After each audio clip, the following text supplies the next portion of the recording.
While we wait for the FBI to release about 500 pages of documents they have on Tinubu at the end of this month, these documents are part of the thousands they have on him. In fact, they promised to release about 2,500 pages on Tinubu. They will be releasing them 500 per month. The entire documents they have on him alone are up to 70,000 pages. Yes, you heard that right. We want to analyze the kind of things to expect in these documents when they are released, although they might be heavily redacted. First of all, what will make the FBI to open a file for someone? Or, put in Nigerian context, what will make the SSSS to open a file for someone? Or maybe the police high command will just open a case file for someone. What will that person do to qualify? Yes, qualification in the sense that if the FBI opens a file for you, you must have done something.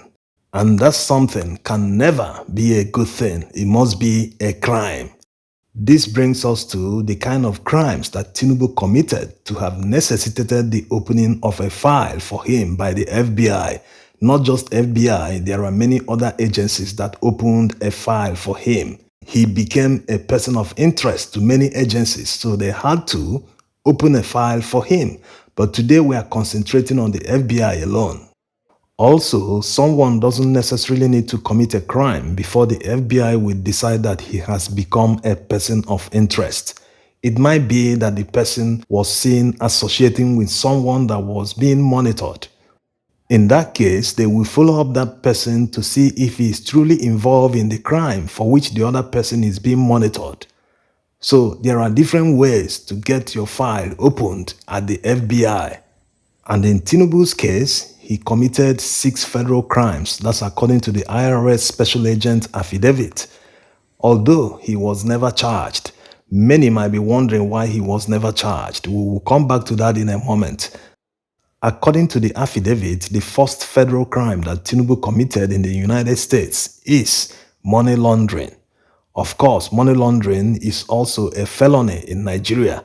Many security agencies can charge you for money laundering. The NDLEA, EFCC, the police, the ICPC, anybody that steals money, especially public money, will most likely launder that money to legitimize it. Understanding money laundering is very simple. If someone steals money, take for instance, someone in office that steals money, he will need to launder that money because there's no way of legitimizing that money.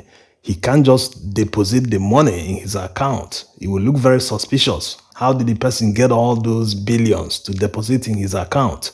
So they either go for properties where they are allowed to pay in cash, buy cars, buy anything they can buy. Some even go to the extent of using it to order goods abroad.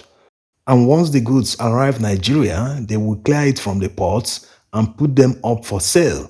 If they are able to complete this cycle, that means they have successfully laundered the money. Because when they are selling the goods and earning the money, they can be able to be paying into the bank as if the money was earned legitimately. But the source still remains stolen money. In Tinubu's case, he laundered narcotics proceeds. He kept moving millions from bank account to bank account so that he will succeed in laundering the money to the extent that no one will discover the origin of the money, that it was from narcotics proceeds. The second federal crime he committed was using funds from unlawful activity. The third one, bank fraud. The fourth one, failure to file tax returns. The fifth one, conspiracy. The sixth one, lying to federal agents. Yes, in the United States, they don't joke with this one because if you lie to a federal agent, that lie can affect the whole investigation. You know how investigation works. Once agents are getting leads, they will be projecting based on probabilities, trying to get into the mind of the person to know what is likely to happen. The more they do that, the more they get leads, the more they now make out what exactly happened. So someone telling a lie in the middle of the whole thing might derail all the investigation. It might set them back to start afresh because they might say, hey, This lead we got, it must have been a lie. Let's look for another lead. So when did Tinubu lie to an agent? He lied when he was called on phone. The second time he was called, he denied some of his earlier statements, which means he told a second lie. This brings us to why he wasn't charged. Many people have been asking this question, why this man wasn't charged for any crime. If he truly committed all this, why didn't Oyinbo charge this man? Even the Presidential Election Petition Tribunal judges held in their judgment that he was not charged. So since he wasn't charged, you can't say he actually committed crime. They went as far as saying that it was his bank account that committed the crime based on the forfeiture he made. He forfeited $460,000 being narcotics proceeds to the US government. So the major reason why he wasn't charged was because he wasn't in the United States at the time. And mind you, many of his associates were already in prison. And at the time, the United States did not have any bilateral agreement with Nigeria. So they couldn't have made any request to extradite him.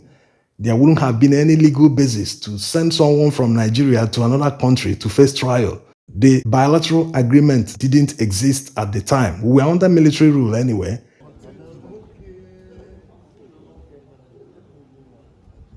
So this is the major reason he wasn't charged.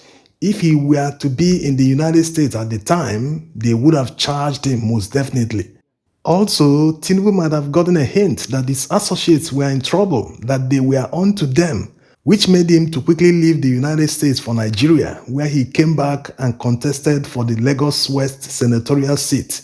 So you get a picture of what we might see when the FBI starts releasing the documents. Also of interest will be information related to his former name. That's if he actually traveled to the United States in 1974 with a passport in that former name.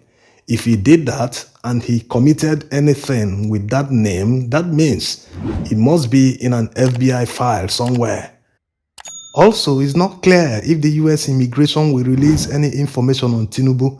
This is not just to know the international passport he came with to the United States, to know the name that is there, all the information in the biodata page, but also to see the name he used to renew his papers. Because if he was a resident in the United States, he must have renewed his residency. So all this information will be clearer when the FBI file starts trickling in by the end of this month. Now, looking at the crimes he committed in the United States, it shows you the character of the person. Forget the fact that he wasn't convicted. What is important is the character of the person. If this person can do all this, what he can do in future or in office can only be imagined. Yes, it's already happening. Anyone that throws away decency to commit a crime has the potential to be a lawless person. Not just potential, the person is already a lawless person. Look at all the appointments he made, even the recent EFCC chairman. The person is not qualified going by the EFCC Act, but he still appointed the person. He doesn't understand the concept of due process. He doesn't understand the fact that there are reasons laws are made, and these laws are meant to be followed so as to have an orderly society. If we don't follow the laws, that means we are inviting chaos. Anyway, be rest assured that we will analyze these documents immediately they are released by the FBI. Thanks for watching.